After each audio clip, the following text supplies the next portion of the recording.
my faculty for their research. Without further ado, let's hear from Mr. Eric Schmidt.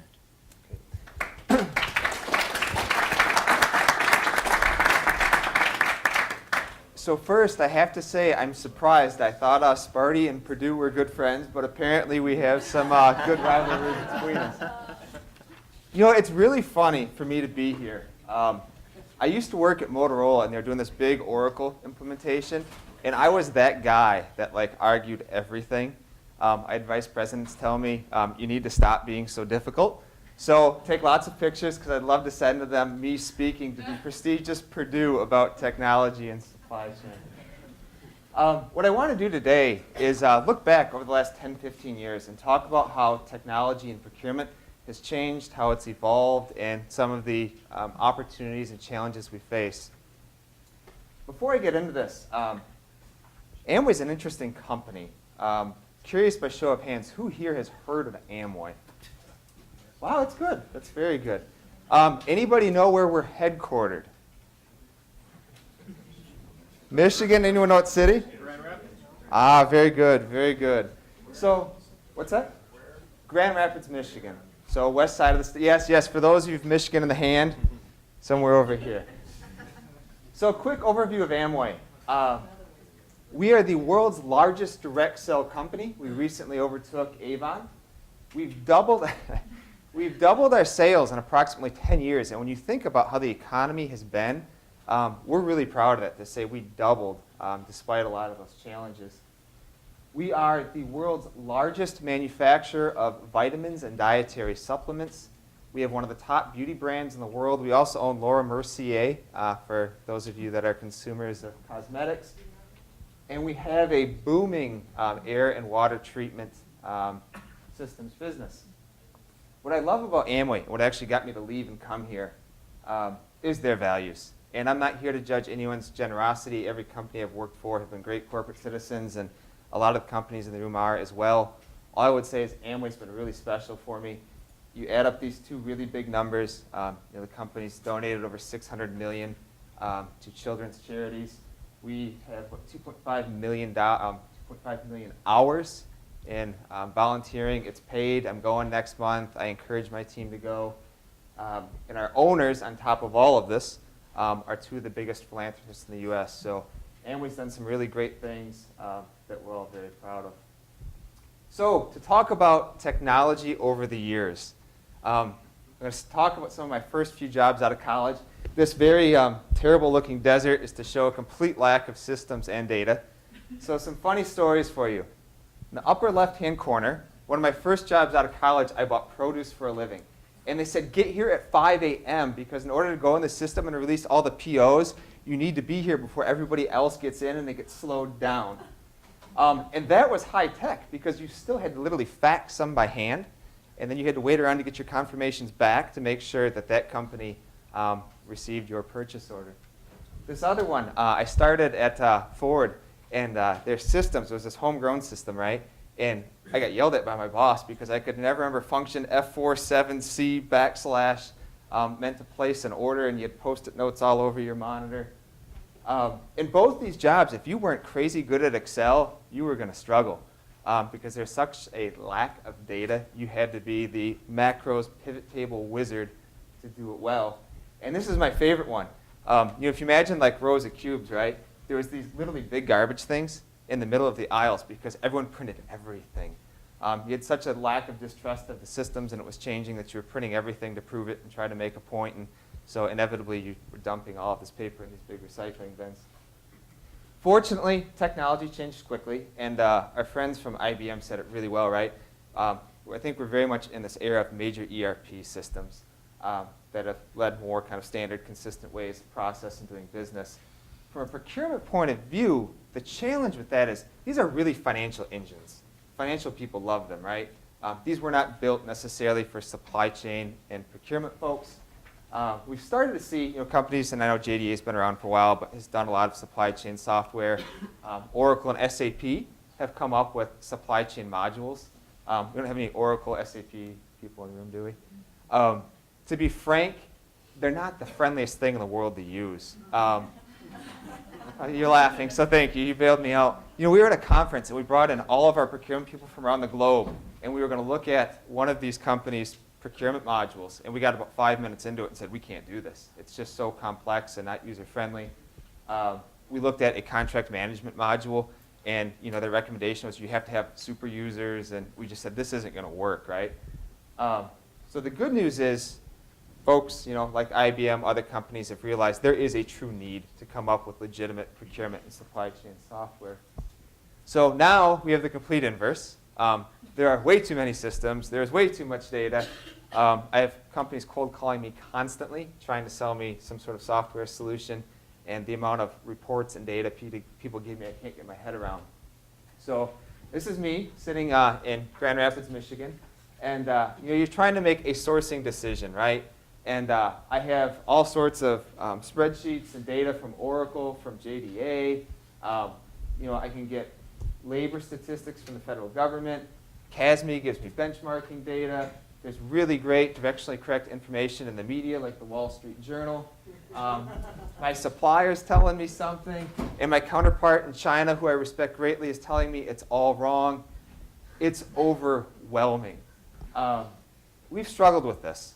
So speaking of complexity, I'd like to give you 2 examples of where this gets hard. When we make an air water treatment system, and this is you can't see the filter very well, it's very white. We buy millions of filters, right? It makes sense. We set them up as part numbers in our system. We track them. I can tell you how many we buy from who, how much. When that price changes, someone goes into the system, updates it. It's on a bill of materials, probably similar to all of the companies you've worked at, right? Where this gets hard is this lovely gas for a QA lab or consulting services. I don't have this data. And I have some colleagues that give me a really hard time about how don't I have this, why don't I have this, and to be honest, I don't know that I want it. And the reason for it is the complexity in managing it. I don't know that I want my team spending hours a week going in and setting up a part number and making price adjustments, and it's a lot of time.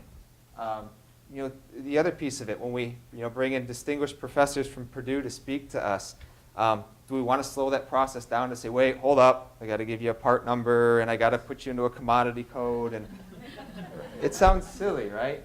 And then the other issue, if I do all that, the gentleman from FedEx, where he went to, thank you, he talked about data for the sake of data, right? My concern is if I put this in front of people, I don't know that it's going to change their decisions, their behavior. So I'm going to do a lot of work in some of these spaces, and I don't know that I'm going to change behavior.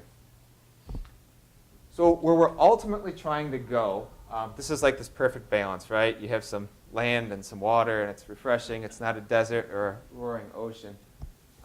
This is what we aspire towards. So from an Amway perspective, we're in the process of deploying Oracle. I'm being a much better customer than I was at Motorola. I'm not being very difficult. I'm trying to go with the flow.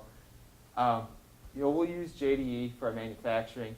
And what we've said from a procurement point of view, we'll use Bravo for e-sourcing. So you think about putting stuff up for bid, doing reverse auctions, all that sort of fun stuff.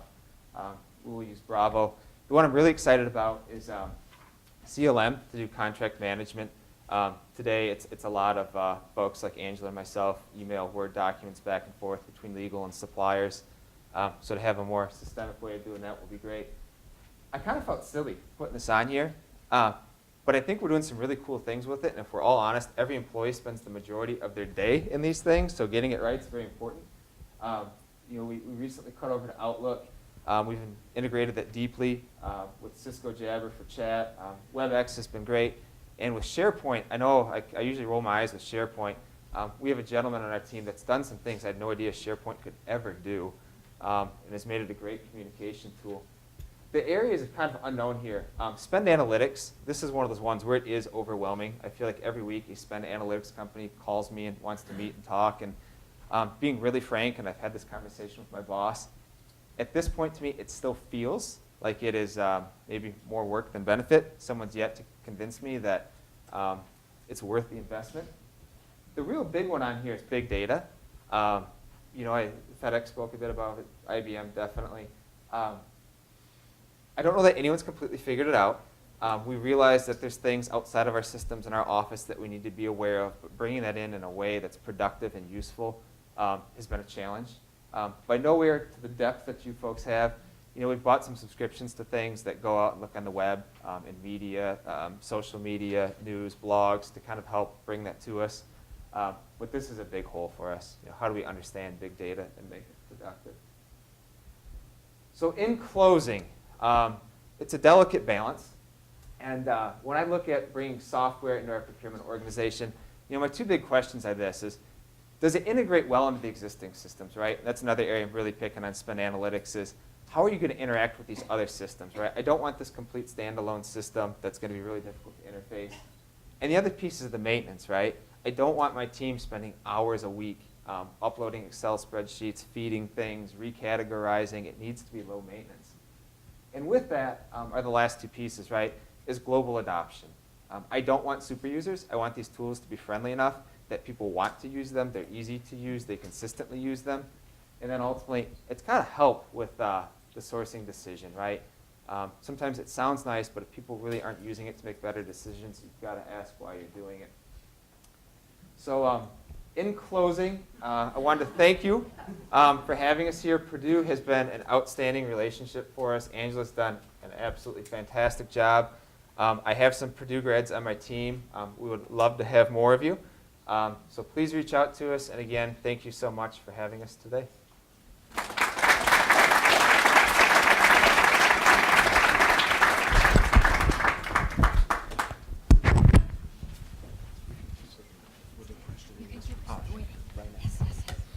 Now we are open for the first session questions. So please, I would like invite all the speakers, previous speaker, come on stage, and then we will have approximate 5 minutes, 15 minutes. Okay, 15 minutes Q&A session. So everyone have questions, please please raise your hands, and then I will have microphones passed to you. Ready? Okay. So, anyone has take the first chance to ask a question? Oh, yeah. Well, we need it for recording. You guys said, Donnie, you said you have. Oh, my bad.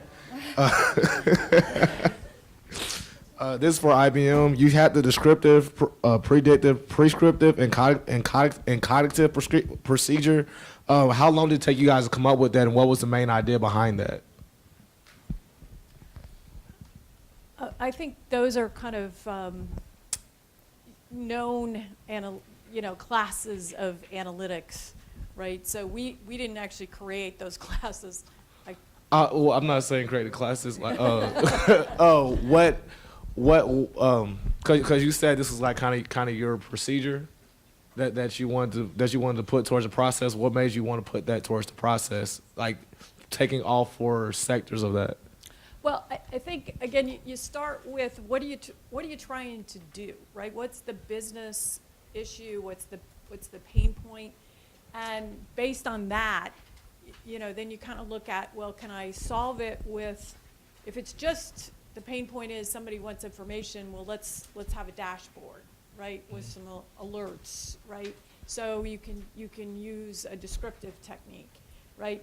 If to solve the business problem you really need something more advanced, then so you start with the business problem, and then with your IT architects, you can say, and my team of mathematicians, what is the best approach to solving this problem, right? And then, so do we need predictive analytics?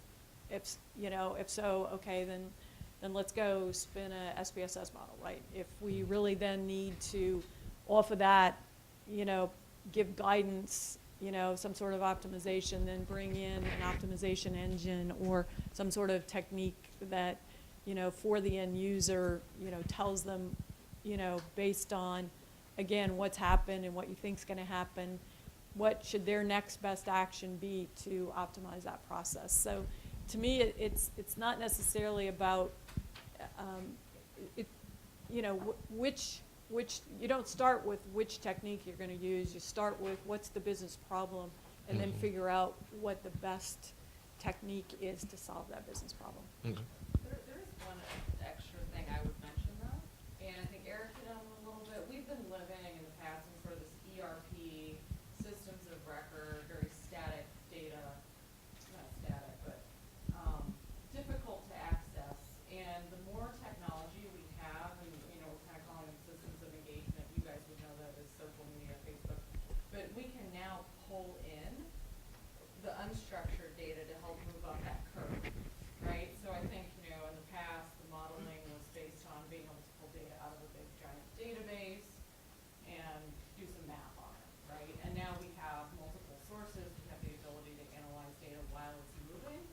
I think technology is also allowing us to kind of move up that curve. I'd also say that to me, I mean, ERP is great for other reasons, or maybe not so great for other reasons, but to me, I don't have to have the data come out of one ERP system, right?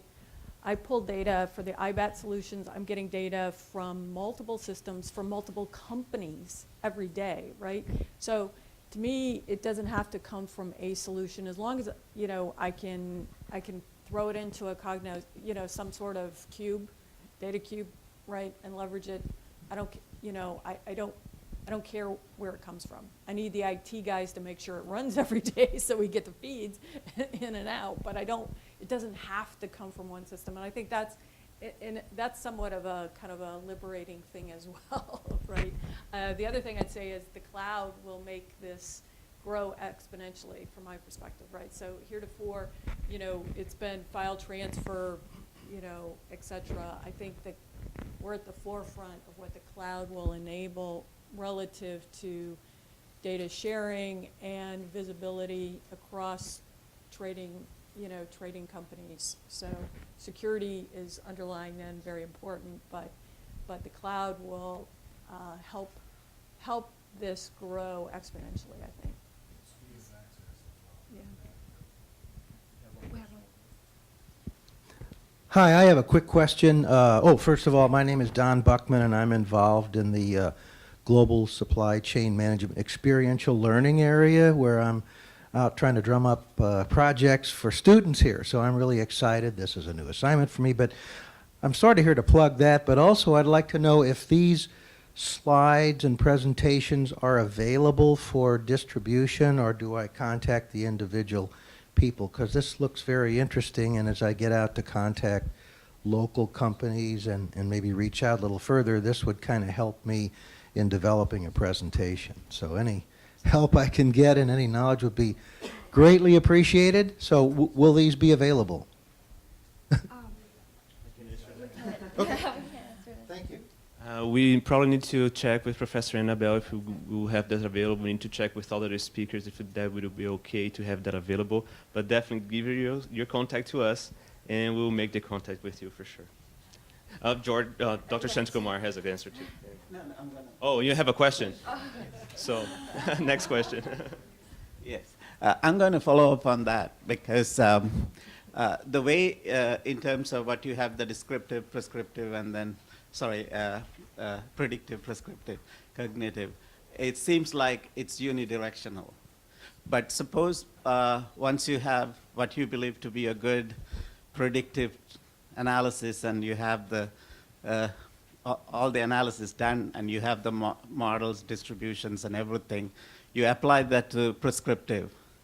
And then when you find that when you implement that, it's a disaster, how does the feedback take place? Because if I look at it now, do you have an automated way of saying, I made a mistake in the predictive modeling, and then go back? Or is it case by case, you'll have to analyze that?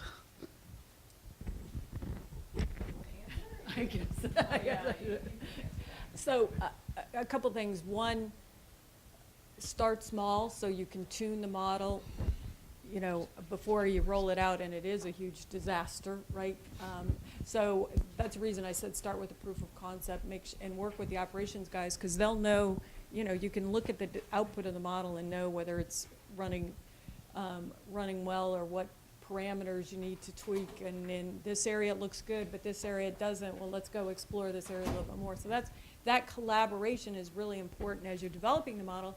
It's also very, very important after the model's been deployed and is being used. So we've established a role called the business analyst. The business analyst is responsible for working, you know, looking at how the model is working in, you know, as it's in operations, right? And if they see things start to drift, coming back to the mathematicians to say, hey, we got to go, you know, I need you to go look at the algorithms here. They also are responsible for understanding the dials that are kind of in the model, right?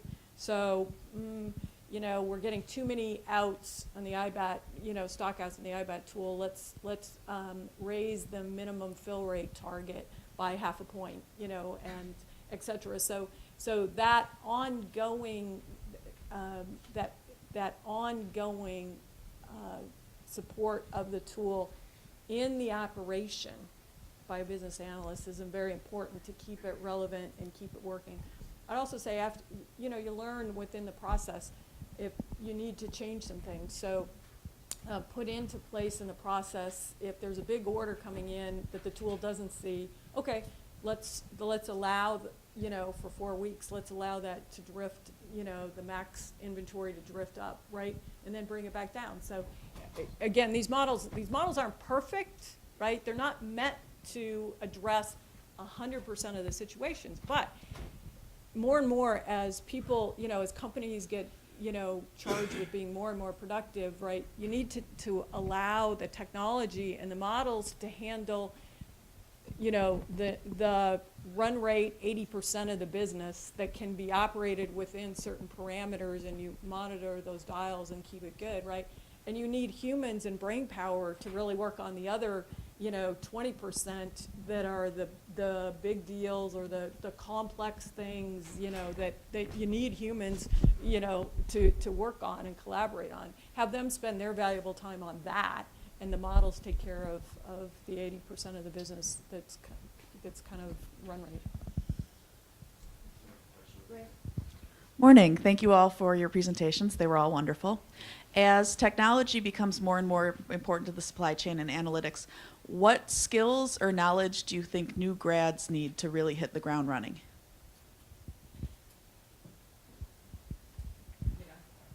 I'll say it briefly. I think we've really changed how we look at new grads. It's been less about experience and more about intellectual capacity as well as competencies. Analytics are great. If you don't have the competencies to do something with it, that's a problem. So to reiterate, high intellectual capacity with competencies, less worried about experience.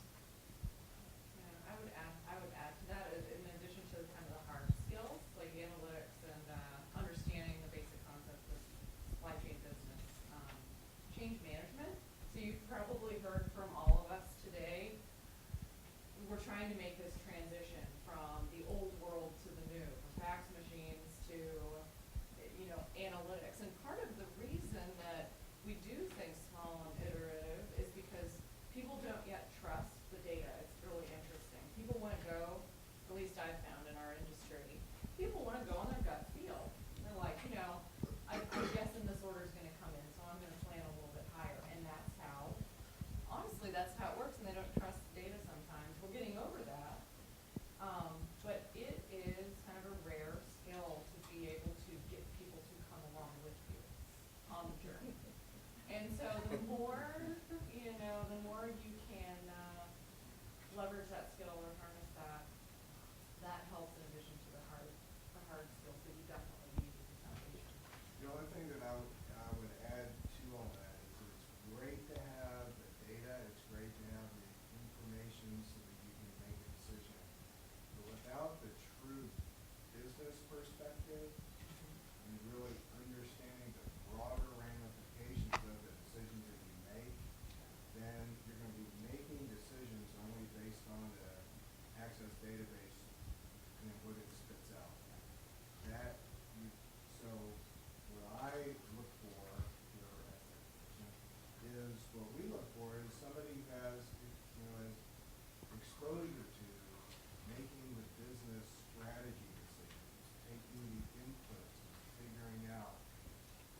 We have last questions from.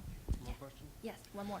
Hi, Josh Merrill from Dogger Sciences. I'd like to hear a little bit more about the people side. In the year 2014, is your workforce comfortable with rapid technology adoption yet? And how have you seen this change? I mean, you know, at some point, our workforces have grown up with it, been more comfortable with technology, and I'm just curious from your perspectives, are we there yet? Do we still have a ways to go? Well, I mean, you probably already heard my perspective a minute ago, you know, and we're a technology company, and we still have, you know, some resistance. I think that, you know, maybe because we are a technology company, you know, Junie Rometty is on the drumbeat every day. We are going to lead by example within the company. So that's changing rapidly for IBM, but I'd be interested in hearing other perspectives.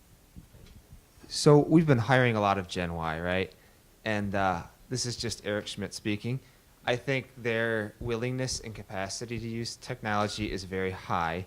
I would say, I'm curious for your take, their patience for the you know, Oracle procurement system where you hit edit line function is about 0. So I think the tolerance to use it is very high, but there's very little patience for using something that's not user-friendly or is seen as cumbersome. Is that fair, or am I? For sure. It's all about instant gratification. You want your answer now. You want your project now. You want details now. To Eric's point, that is true. I think that there is this general. So in answer to the question, it is yes and no. There's broad acceptance, and then there's resistance, and there's a generation gap that splits it. Let's be honest. I mean, we're a little bit older. Just saying that we are. And so it's harder. Yeah, some of us, right. It's hard for Scott and I to really adapt so quickly because we're used to doing it the old way. We've always done it this way. But it's very easy for the younger generation, the Gen Y force, right, the millennials to be able to just quickly adapt. So I think over time that's going to flesh out. But there's a lot of change management aspects to it. The execution of it takes not just telling them once, telling them again, but then you got to re-communicate and start all over. So Yeah. Yeah, right? Yeah. And everybody, speed is kind of the main thing everybody's going for. So Yeah. those of us who weren't kind of born on the cloud, right, and looking for, you know, instant feedback and results, sometimes our fastest way is not to, is to pick up the phone, is to do things the old-fashioned way. you Whereas send an the, email, you don't yeah, get an send- answer, you're off send call. 12 emails back and forth, instead of IM or Yeah, right. so. But I Yeah. think it's also, there's a technology element to it, but there's also a mindset Yeah. element. So, Yeah. so I think for a lot of us, we grew up, it was, your value to your company was what you knew, right? I know this, I'm the subject matter expert here. They can't, and it generated, self-worth, but also, in some instances, for a lot of folks, job security, right? In the future, it's, clearly, your talent will be appreciated, but it's not just what you know, it's about what you share and being able to bring people along. And that goes, to transparency and, breaking down silos. And so at least the Gen X that folks that we've hired, the younger folks, I think they're a little bit more open to share, right? I mean, they're into Twitter, you share everything, Facebook, maybe you share too much, right? And so there's a big, it's technology, but it's also mindset, right? And it's really, I think it will be more important to encourage sharing. Again, it has to be right area, with security in mind, but that being said, You can only improve as you share. Yeah, I mean, future supply chain leaders, in my opinion, are network orchestrators, right? I mean, they're not holding the information, but they're pulling it all together. So that's an important skill and a great point. So. We thank all the speakers for their willingness to be with us. So thanks again.